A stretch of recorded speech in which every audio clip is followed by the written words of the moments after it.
मुझे पता है तुम्हारे लिए एंट्रेंस एग्जाम निकालना बहुत मुश्किल हो रहा है। तुम्हारे ऊपर बहुत प्रेशर है, घर वालों की कई उम्मीदें हैं, हर कोई तुम्हें खूब पढ़ने के लिए बोलता है और तुम भी कभी कभी ऐसा सोचकर टेंशन में आ जाते हो कि अगर सिलेक्शन ना हुआ तो। पर चिंता मत करना, क्योंकि कोई और समझे या ना समझे, मुझे पता है कि तू क्या है। तू इंजीनियर तो बचपन से ही है। तुझे पता होता था कि झूले को जितना पीछे खींच के छोड़ेगा उतना ही वो आगे जाएगा। बस ऑसिलेशन का फॉर्मूला नहीं पता था उस टाइम। तुझे पता होता था कि गेंद जमीन पर गिरकर लगभग कितना ऊपर उठेगी, वहां पर तू पहले पहुंच जाता था। बस ग्रेविटी की वैल्यू नहीं पता थी उस टाइम। फिर तुम जैसे जैसे बड़े होते गए तुम उन चीजों को समीकरणों से निकालने लगे। एक डिग्री वाला इंजीनियर भी तो वही करता है, बस तुम्हारे पास डिग्री ही तो नहीं है। ये एंट्रेंस की लड़ाई कहने को तो सिर्फ डिग्री के लिए है, लेकिन अगर तुम सिर्फ डिग्री पाने के लिए सोचकर इस एंट्रेंस एग्जाम का मुकाबला करोगे तो शायद तुम स्वार्थी कहलाओगे। क्योंकि हो सकता है शायद तुम सिर्फ अपने स्वार्थ के लिए इंजीनियरिंग कॉलेज की एक सीट बुक करने वाले हो, जबकि इतिहास में सिर्फ उसी ने नाम कमाया है जिसने टेक्नोलॉजी को, इंजीनियरिंग को सिर्फ और सिर्फ इंसानियत को आगे बढ़ाने के लिए यूज किया है। अगर तुम असली इंजीनियर हो तो इंजीनियर की डिग्री लेने से पहले इंजीनियर की इस क्वालिटी को सीखो। इंजीनियर दुनिया को कुछ नया देने के लिए सीखता है और तुम्हारा मेन फोकस सिलेक्शन पर नहीं, ज्ञान हासिल करने पर होना चाहिए। साइंस के समीकरणों को प्रैक्टिकल लेवल पर समझने की जरूरत होनी चाहिए। जिस चार दीवारी में तुम अभी बैठकर एंट्रेंस के लिए तपस्या कर रहे हो, तुम यहाँ पर बस कुछ वक्त के लिए हो, सिर्फ कुछ महीने बस।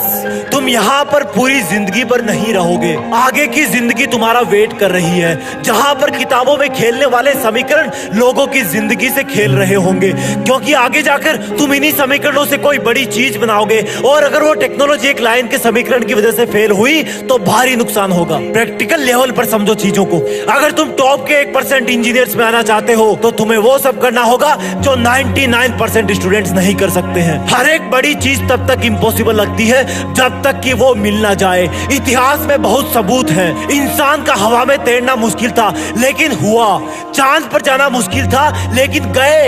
इंजीनियर की डिग्री तो बहुत लोग ले सकते हैं, लेकिन कोई ऐसा पागल इंसान होता है जो इंजीनियरिंग को यूज करके इंसानियत को कहां से कहां पहुंचा देता है। दुनिया की सबसे बड़ी बिल्डिंग, सबसे बड़ा पुल, अंतरिक्ष में जाने वाला स्पेस मिशन, सुपर कंप्यूटर, ये सब बिना उन जिद्दी, इंटेलिजेंट और प्रैक्टिकल लेवल पर सोचने वाले इंजीनियर्स के कभी नहीं हो पाते। और उन जिद्दी इंजीनियर्स की कहानी स्टार्ट होती है जहां पर अभी तुम किताबों के बीच बैठे हो, जिस चार दीवारी में रहकर पढ़ रहे हो। हर एक भविष्य का इंजीनियर इन्हीं चार दीवारों में तपस्या करता है। जहां पर गली में कुल्फी बेचने वाला आता है, जब वो घंटी बजाता है तब तुम सोचते हो कि ऐसा कौन सा फिजिक्स का नियम है जो इस बीच की हवा के अदृश्य कणों को हिलाता हुआ इस आवाज को मेरे कानों में पहुंचा देता है। एक इंजीनियर के लिए उसकी इमेजिनेशन ही उसकी लिमिट होती है। जब डिक्शनरी बनी थी तब शायद थोड़ी सी मिस्टेक हो गई थी। इम्पॉसिबल का मीनिंग मुश्किल होना चाहिए था, ना कि असंभव। पॉसिबल का मतलब मेहनत होना चाहिए था, लेजीनेस का मतलब मौत होना चाहिए था। लेकिन शायद ऐसा इसलिए नहीं हुआ कि अगर सब लोग ये समझ जाते तो फिर हर तरफ इंजीनियर्स की मशीन ही होती। इसलिए शायद इन शब्दों के मीनिंग का रहस्य इंजीनियर्स के लिए छोड़ा गया। तुम एक तपस्वी हो, आग में मेहनत का घी डालते रहो, लेकिन कभी ये मत सोचना कि अगर मेरा आईआईटी में सिलेक्शन हो गया तो ये करूंगा, अगर मेरा सिलेक्शन आईआईटी में नहीं हुआ तो मैं ये कर लूंगा। चाहे तुम पास हो जाओ चाहे फेल हो जाओ, दोनों वक्त इस वीडियो को आकर दोबारा देखना, मतलब समझ में आ जाएगा। रिजल्ट चाहे कुछ भी हो, कॉलेज चाहे तुम्हें कोई सी भी मिले, तुम्हें स्टेबल रहना सीखना है, तुम्हें स्थिर रहना है। क्योंकि समुद्र जितना गहरा होता है उतना ही वो ऊपर से शांत दिखाई देता है, और जब उस समुद्र में सुनामी आती है तब उसका असली रूप सामने आता है। मेहनत इतनी गंभीरता से करो कि उसका नतीजा इस भौतिक दुनिया में सुनामी ला दे। सिर्फ तुम्हारा और तुम्हारा पढ़ा हुआ ही तुम्हें एंट्रेंस में मार्क्स दिलाएगा।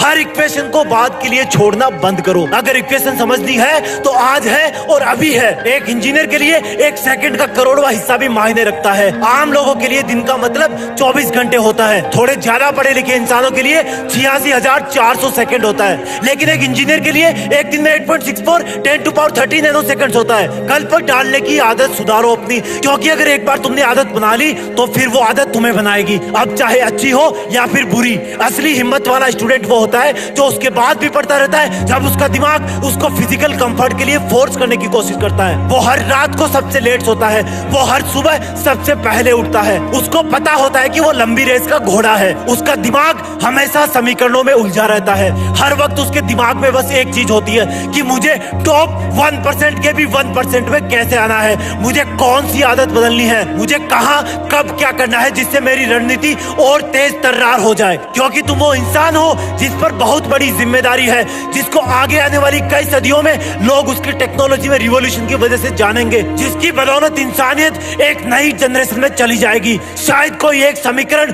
उसके नाम से भी बन जाएगा, क्योंकि वो समीकरणों को एग्जाम और डिग्री से ऊपर उठकर प्रैक्टिकल लेवल पर सोचेगा। और जब तुम्हारी मंजिल तुम्हारी सांसों जितनी जरूरी हो जाएगी, तब तुम्हारी सांसें सिर्फ मेहनत करने के लिए चलेगी। तब एक उगते हुए नारंगी सूरज को दुनिया देखेगी, वो उसके रंग में लाल हो जाएगी। लोग सिर्फ यही कहेंगे कि यह है असली इंजीनियर। जय हिंद, वंदे मातरम।